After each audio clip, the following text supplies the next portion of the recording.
Hey guys, welcome back to So Back Sports, and I'm so back with another video.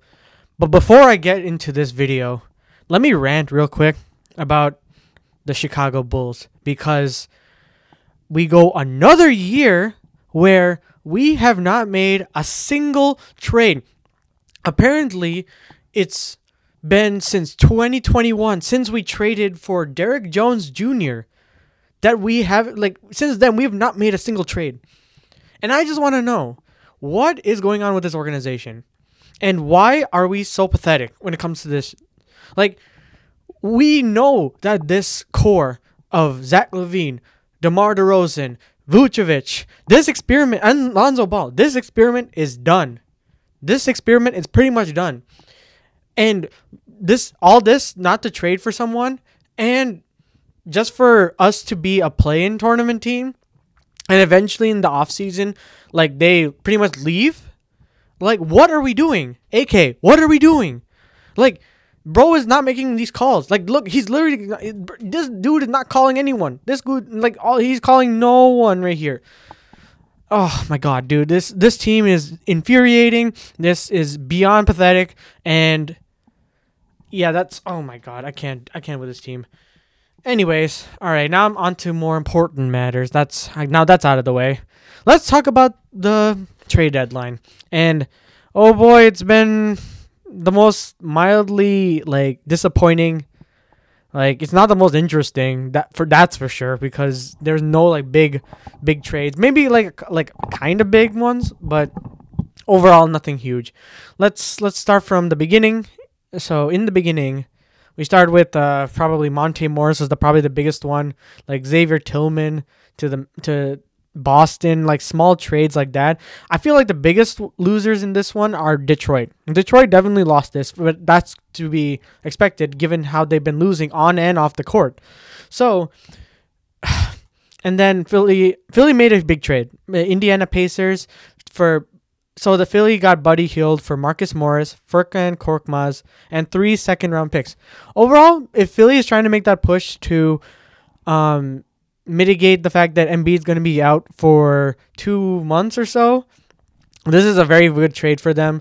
I think Indiana kind of lost this in a sense because it's okay, you're trying to make a push in the playoffs, but Marcus Morris, he's okay. He's been passed around in the league, so it's Korkmaz, he's spot up shooter, yeah, okay, but nothing crazy. But Buddy Hield's a good addition for the Philly.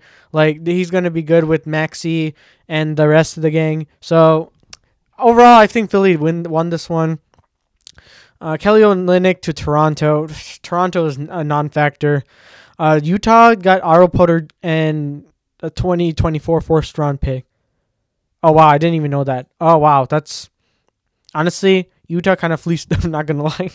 If anything, you include all this. Yeah. I mean, you have a base in Utah, so at least that's fine. This one was one of the cooler trades, I feel. Gordon Hayward, it will add that veteran presence to Oklahoma, who's a really young and up-and-coming team. Oklahoma City is poised to be a very good playoff team, and I'm really excited to see how Gordon Hayward is added to. He's been rotting in Charlotte. And I love the fact that he's getting an opportunity to contend again. He hasn't had that opportunity since he was on the Celtics and even the Utah Jazz. So, great trade for Oklahoma City. Love this for Oklahoma City. But Charlotte, you're kind of frauds, so I'll just leave it at that. New York, this was a huge one too, I would say. New York is going to be elite. And let me repeat that one more time. New York is going to be elite. Imagine Jalen Brunson, Julius Randle coming back from injury. Who else? Josh Hart, Bogdanovich from a spot-up shooter standpoint. Mitchell Robinson. The list keeps going on and on and on. This team is being built to be a deep playoff team. I love what New York is doing right now, and Brunson is going to love this team going forward. Yeah, Detroit, you're kind of... I mean, sure, you got a bunch of skill position players, but bro, 2 second-round picks, I don't know. I mean, this kind of you kind of lost a lot of, because you got Bojan Bogdanovic for a decent amount when you first got him, and now you're trading him for pretty much nothing. So Yeah, I mean, I don't know. Detroit, you're on something. You're on something. Um, Spencer Dinwiddie to Toronto, Dennis Schroeder to Brooklyn. It's kind of they're both sides kind of equal. Like, I mean, Spencer Dinwiddie is pretty good, but I don't know how good he was this season. Charlotte got Grant Williams and Seth Curry in a first round pick for PJ Washington. Dallas is good. This is good. This is good for depth for Dallas. Very good. PJ Washington will definitely help Luka and Lively and um Kyrie Irving. He's good. Good. I would say this is a very solid pick. 3-team trade between Phoenix. This was kind of like under the radar. 3 second-round picks for Brooklyn. Brooklyn just stacking picks at this point. Oh yeah, I mean it's kind of pick swap, whatever. Patrick Beverly's on Milwaukee. Yeah, I mean at this point, like you're making a circus around the teams, I guess. But campaign is on. Yeah, I don't know. I mean it's all right. I guess Philly's just adding depth. Um, yeah, I mean, campaign is good in the playoffs too, so that's pretty solid. Doug McDermott, I'm still surprised he's still in the league. He's going back to the Indiana Pacers, and he's giving San Antonio a second-round pick, free second-round pick, I guess. He's just trading Robin Lopez for catch consideration to Sacramento, and for nothing, pretty much. Jaden Springer and Gafford, like all these, like look, he got pretty mid, and then Corey Joseph for cash considerations for a second-round pick to Golden State. I mean, cool. Yeah. I mean, yeah. I guess if you think about Daniel Gafford, is pretty good and adds more depth again.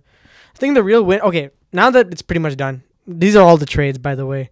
And there's not one I'm thinking like, oh my god. Besides the Knicks one, like, and maybe the Hayward one, that I'm like, oh my god, this is gonna be great. But my gosh, this has been the most mid trade deadline I've ever even witnessed in my life. And I watched the NBA for a long time. And geez, this is something. This has got to be something. Like there was nothing till now, and even then till now, it was still garbage. Lakers didn't do anything. Bulls didn't do anything. Like Celtics barely did anything. Like the Clippers didn't really need to do anything. Like, I mean, yeah, that's really it. What do I think about? I mean, some of these things. I feel like Knicks definitely improved.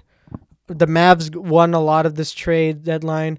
The Detroit lost a lot, like lost pretty much this trade deadline too. Trying to think who else. Like, I mean, to be fair, Philly just added more pieces because of Embiid, and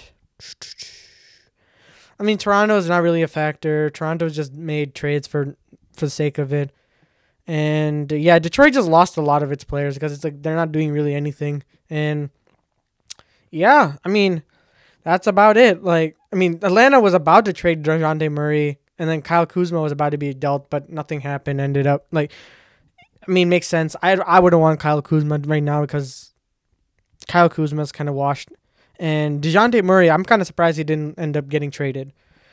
But yeah, that's it for this video. Let me know what you think down in the comments below. I would love to read what you think about this trade deadline, even though it's been pretty mid overall. Yeah, but just don't feel free to like and subscribe. It really helps out the channel a lot. And I appreciate you guys for so much for the support. And like, I am really excited for what videos I have to come. And that's about it. I'll see you guys in the next one.